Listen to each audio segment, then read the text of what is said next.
শুরু হচ্ছে রেডিও তেহরানের বাংলা সংবাদ। রেডিও তেহরান শুরু হচ্ছে বিশ্ব সংবাদ।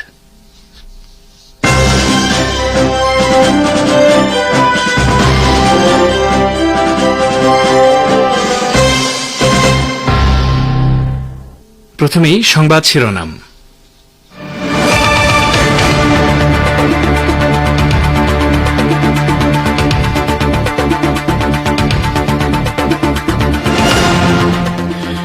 সিরিয়ার অভ্যন্তরীণ বিষয়ে হস্তক্ষেপের অভিযোগ প্রত্যাখ্যান করে ইরানের পররাষ্ট্রমন্ত্রী বললেন, আরব এই দেশটিতে স্থিতিশীলতা চায় তেহরান।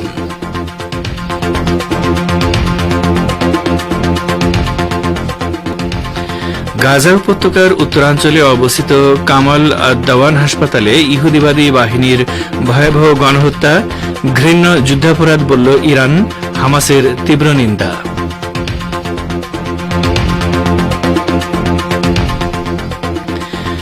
পাকিস্তান সেনাবাহিনীকে জড়িয়ে ভারতের আনন্দবাজার পত্রিকার বাংলাদেশ সংক্রান্ত এক প্রতিবেদনকে বিভ্রান্তিকর ও ভিত্তিহীন বলল বাংলাদেশ সেনাবাহিনী। এবং গাজাবাসী ফিলিস্তিনিদের প্রতি সমর্থন অব্যাহত রাখার প্রত্যয় হুথি আনসারুল্লাহ আন্দোলনের। ইসরায়েলে আবার ক্ষেপণাস্ত্র হামলা চালাল ইয়েমেন।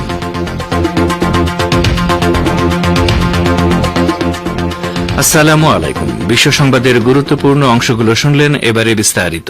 পরিবেশনায় রয়েছি রিজওয়ান হোসেন। ইরান সিরিয়ার অভ্যন্তরীণ বিষয়ে হস্তক্ষেপ করছে বলে আরব লীগ যে অভিযোগ করেছে তা সরাসরি প্রত্যাখ্যান করেছেন ইরানের পররাষ্ট্রমন্ত্রী সৈয়দ আব্বাস আরাকচি। তিনি বলেছেন, হস্তক্ষেপ নয়, বরং ইরান কিছু সুস্পষ্ট কারণে সিরিয়ায় স্থিতিশীলতা চায়। আরাকচি নিজের অফিসিয়াল এক্স পেজে দেয়া এক পোস্টে আরব নেতাদের উদ্দেশ্য করে লিখেছেন, আপনাদের মতো আমরাও বেশ কিছু সুস্পষ্ট কারণে সিরিয়ায় স্থিতিশীলতা ও শান্তি চাই এবং দেশটিতে কোনো ধরনের গণ্ডগোল বা গোলযোগ চাই না। ইরানের পররাষ্ট্রমন্ত্রী বলেন, সিরিয়ার ভৌগোলিক অখণ্ডতা যেমন রক্ষা করতে হবে, তেমনি দেশটির সকল ধর্মীয় ও জাতিগত সম্প্রদায়ের নিরাপত্তা নিশ্চিত করতে হবে। সেই সঙ্গে সিরিয়ায় অবস্থিত পবিত্র মাজারগুলোর নিরাপত্তা ও পবিত্রতা রক্ষা এবং সাধারণ মানুষের কাছ থেকে অবৈধ অস্ত্র ফিরিয়ে নিতে হবে। সিরিয়ার অভ্যন্তরীণ বিষয়ে বিদেশি হস্তক্ষেপের বিরোধিতা করে আরাকচি বলেন, সিরিয়া যাতে সন্ত্রাসবাদের অভয়ারণ্যে পরিণত হতে না পারে সে বিষয়টি নিশ্চিত করাও জরুরি। ইসলামী প্রজাতন্ত্র ইরানের পররাষ্ট্র মন্ত্রণালয়ের মুখপাত্র ইসমাইল বাকাই ফিলিস্তিনের গাজা উপত্যকার কামাল আদ-দাওয়ান হাসপাতালে ইহুদিবাদী সেনাদের হামলার কঠোর নিন্দা করেছেন। হামলার ঘটনাকে তিনি ঘৃণ্য যুদ্ধাপরাধ এবং মানবতা বিরোধী অপরাধ বলে উল্লেখ করেন। ইরানের এই মুখপাত্র বলেন, ফিলিস্তিনি ভূখণ্ডের স্বাস্থ্য ব্যবস্থাকে পুরোপুরি ধ্বংসের জন্য তারা এই হামলা চালিয়েছে। বৃহস্পতিবার ইহুদিবাদী ইসরায়েল অবরুদ্ধ গাজা উপত্যকার কামাল আদওয়ান হাসপাতালে বর্বর বিমান হামলা চালায়। এতে হাসপাতালের 5 স্টাফ সহ অন্তত 50 জন শহীদ হন। ইসমাইল বাকাই বলেন, ফিলিস্তিনের অবরুদ্ধ এই অঞ্চলে যে গণহত্যা চলছে তার অংশ হিসেবে ইহুদিবাদী সেনারা গাজার গুরুত্বপূর্ণ হাসপাতালে হামলা চালিয়েছে। গাজা উপত্যকার উত্তরাঞ্চলে সচল একমাত্র হাসপাতাল কামাল আদওয়ানে ইহুদিবাদী ইসরায়েলি সেনাদের ভয়াবহ তাণ্ডবকে যুদ্ধাপরাধ বলে অভিহিত করেছে ফিলিস্তিনের ইসলামী প্রতিরোধ আন্দোলন হামাস। শুক্রবার এক বিবৃতিতে হামাস বলেছে, কামাল আদওয়ান হাসপাতালে ইহুদিবাদী বাহিনীর অভিযান আমাদের জনগণের বিরুদ্ধে অপরাধী শত্রুর হাতে সংঘটিত ভয়াবহ অপরাধযজ্ঞের দীর্ঘ তালিকায় আরেকটি যুদ্ধাপরাধ যোগ করেছে। হামাসের বিবৃতিতে বলা হয়েছে, কামাল আদওয়ান হাসপাতালের যেসব আহত ও অসুস্থ রোগী নিহত হয়েছেন এবং হাসপাতালটি ধ্বংস করে যাদের জীবন বিপন্ন করে তোলা হয়েছে, তাদের সব দুর্দশার দায় ইহুদিবাদী ইসরায়েল ও তার প্রধান দোসর আমেরিকাকে নিতে হবে। বিবৃতিতে গাজায় চলমান ভয়াবহ গণহত্যা ও মানবতা বিরোধী অপরাধের বিরুদ্ধে ব্যবস্থা নিতে আন্তর্জাতিক সমাজকে নীরবতা ভেঙে এগিয়ে আসার আহ্বান জানানো হয়েছে।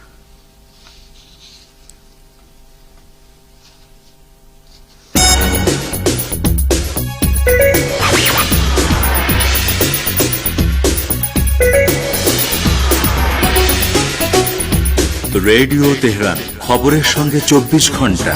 ভিজিট করুন আমাদের ওয়েবসাইট parstoday.ir/dn।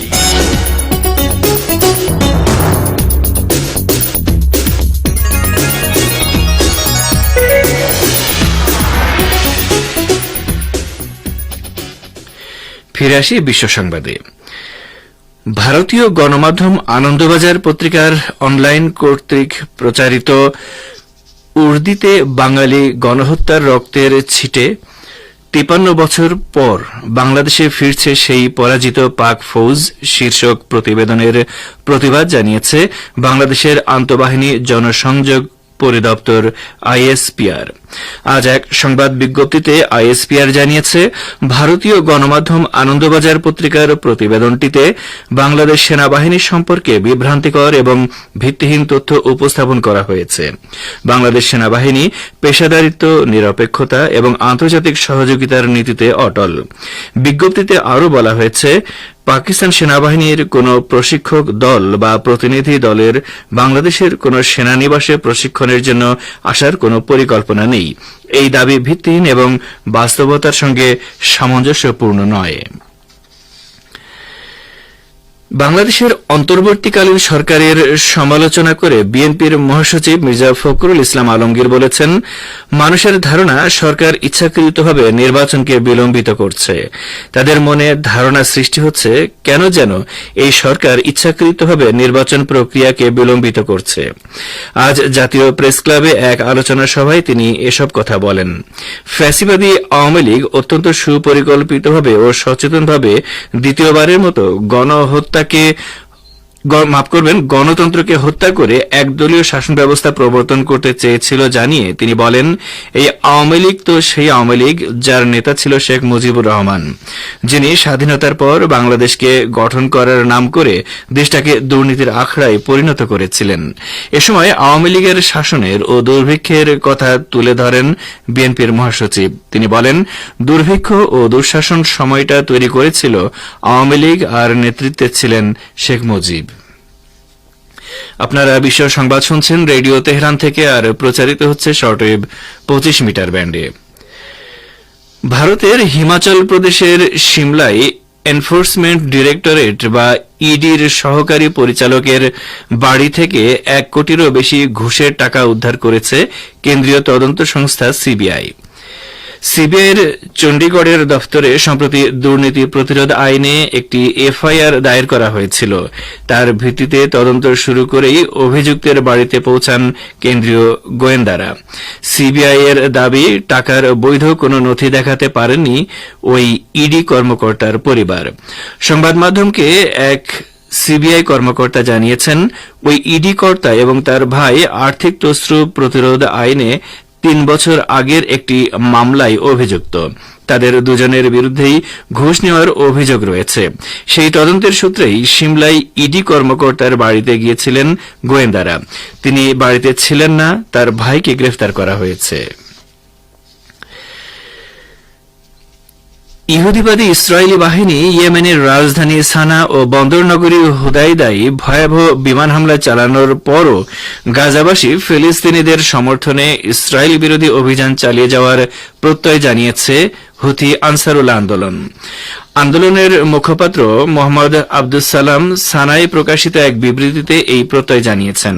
তিনি বলেছেন, ইহুদিবাদী সরকারের জেনে রাখা উচিত যে আমাদের জনগণ এ ধরনের হামলার কারণে ফিলিস্তিনি জাতির প্রতি তাদের সমর্থন ত্যাগ করবে না। আব্দুস সালাম আরও বলেন, ইয়েমেন তার মানবিক ও ধর্মীয় নীতি ও দায়িত্ববোধের সঙ্গে কখনো আপোষ করবে না। তিনি সুস্পষ্ট করে বলেন, ধর্মীয় ও নৈতিক দায়িত্ব পালনে বিন্দুমাত্র দ্বিধা করবে না ইয়েমেন। তিনি সানা বিমানবন্দর সহ অন্যান্য বেসামরিক স্থাপনায় ইসরায়েলি বিমান হামলার তীব্র নিন্দা জানিয়ে একে ইয়েমেনি জনগণের বিরুদ্ধে ভয়াবহ অপরাধ বলে বর্ণনা করেন। ইয়েমেনের হুথি আনসারুল্লাহ আন্দোলন সমর্থিত সামরিক বাহিনী আবারও ইহুদিবাদী ইসরায়েলকে লক্ষ্য করে ব্যালিস্টিক ক্ষেপণাস্ত্র দিয়ে হামলা চালিয়েছে। ক্ষেপণাস্ত্র হামলার আশঙ্কায় পবিত্র আল কুদস, জেরুজালেম এলাকার পাশাপাশি দক্ষিণ নেগেভের কয়েক ডজন শহরে সাইরেন বাজানো হয়। ইসরায়েলের চ্যানেল 12 এর খবর অনুযায়ী ইসরায়েলের ম্যাগেন ডেভিড অ্যাডাম জরুরি পরিষেবার এক ব্যক্তি ক্ষেপণাস্ত্রের আতঙ্কে অসুস্থ হয়ে পড়েছে। তবে ইসরায়েলি সামরিক বাহিনী দাবি করেছে যে ইসরায়েলের আকাশে প্রবেশ করার আগেই তারা ক্ষেপণাস্ত্র প্রতিরক্ষা ব্যবস্থা ব্যবহার করে ইয়েমেনের ক্ষেপণাস্ত্র ভূপাতিত করেছে। টাইমস অফ ইসরায়েল জানিয়েছে ইহুদিবাদী বাহিনী প্রথমবারের মতো মার্কিন নির্মিত থার্ড ক্ষেপণাস্ত্র ব্যবস্থা ব্যবহার করে ইয়েমেনের এই ক্ষেপণাস্ত্র ধ্বংস করেছে। ইয়েমেনের রাজধানী সানাই সর্বশেষ শুক্রবার রাতে ইঙ্গো মার্কিন জোট বিমান হামলা চালানোর কয়েক ঘণ্টা পর ইসরায়েলের বিরুদ্ধে ক্ষেপণাস্ত্র দিয়ে হামলা করা হয়। রাশিয়ার বিদেশ বিষয়ক গোয়েন্দা সংস্থা SVR বলেছে সিরিয়ার পরিস্থিতি যাতে স্থিতিশীল না হয় সেজন্য আমেরিকা ও ব্রিটেন সিরিয়ায় রাশিয়ার সামরিক ঘাঁটিতে সন্ত্রাসী হামলার পরিকল্পনা করেছে। সংস্থাটি আজ এক বিবৃতিতে বলেছে, চলতি মাসের শুরুতে সিরিয়ার প্রেসিডেন্ট বাশার আল আসাদের সরকারের পতনের পর থেকে ওয়াশিংটন এবং লন্ডন এই অঞ্চলে স্থায়ী আধিপত্য বিস্তারের জন্য মধ্যপ্রাচ্যে বিশৃঙ্খলাপূর্ণ অবস্থা বজায় রাখার লক্ষ্যে ঠিক করছে।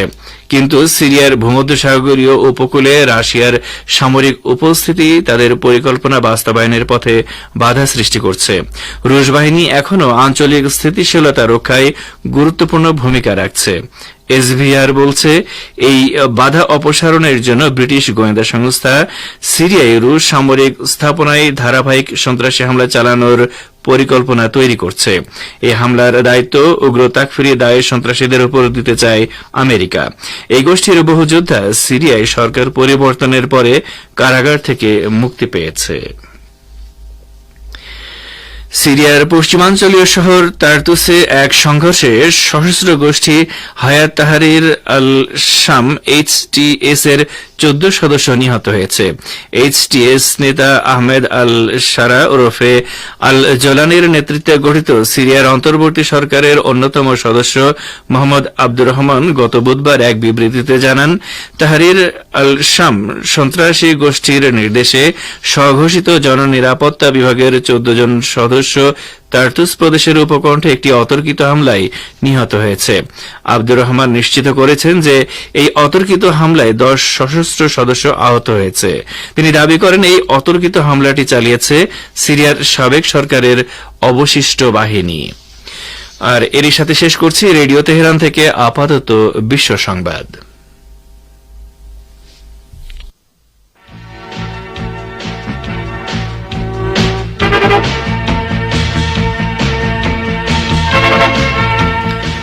বিশ্ব সংবাদ শুনলেন রেডিও তেহরান থেকে। এবারে আমন্ত্রণ জানাচ্ছি সংবাদ ভাষার অনুষ্ঠান দৃষ্টিপাতে।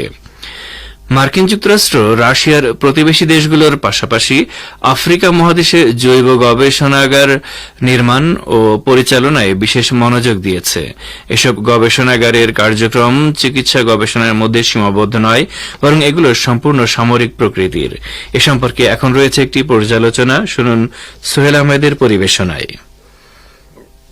রাশিয়ার আশেপাশের দেশগুলোতে জৈবিক গবেষণা কার্যক্রম চালিয়ে যাওয়ার মাধ্যমে আমেরিকা নতুন প্রজন্মের জীবাণু অস্ত্র তৈরি এবং সেগুলোকে মোকাবেলা করার জন্য ওষুধ প্রস্তুত রেখে পাশ্চাত্য এবং তাদের ওষুধ কোম্পানিগুলোর উপর নির্ভরতা বাড়াতে চাইছে।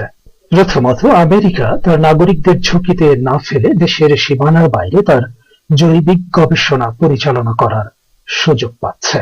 এর ফলে আঞ্চলিক ঝুঁকিও থাকছে না। দ্বিতীয়ত, মার্কিন যুক্তরাষ্ট্র এই পদক্ষেপের মাধ্যমে আন্তর্জাতিক চুক্তিগুলোকে পাশ কাটিয়ে তার অশুভ লক্ষ্য হাসিল করতে সক্ষম হচ্ছে।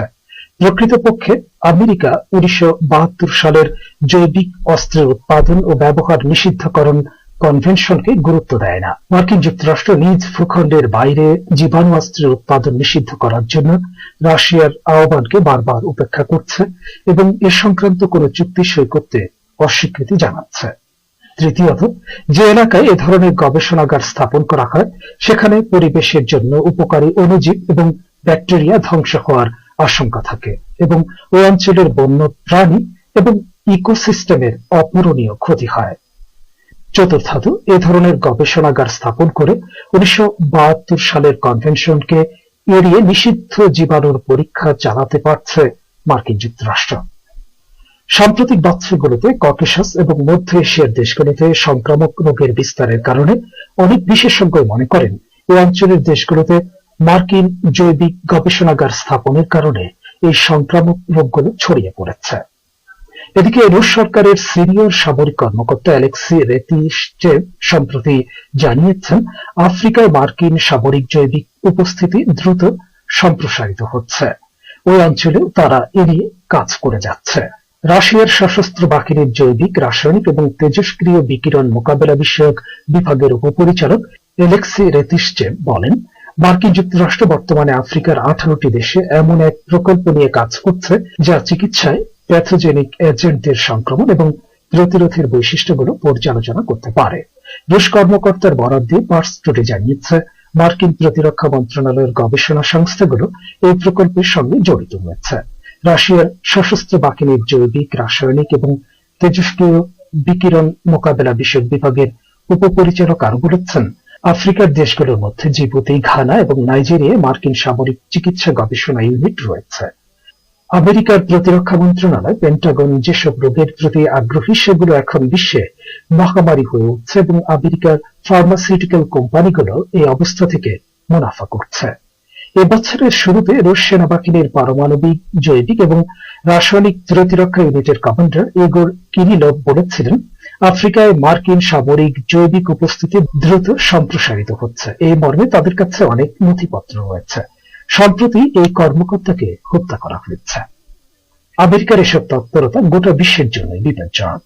করোনা মহামারীর সময় আমেরিকার বিরুদ্ধে অভিযোগ উঠেছিল, তখন রাশিয়ার প্রতিরক্ষা মন্ত্রণালয়ের মুখপাত্র ইগোর কোনাশেনকো দাবি করেছিলেন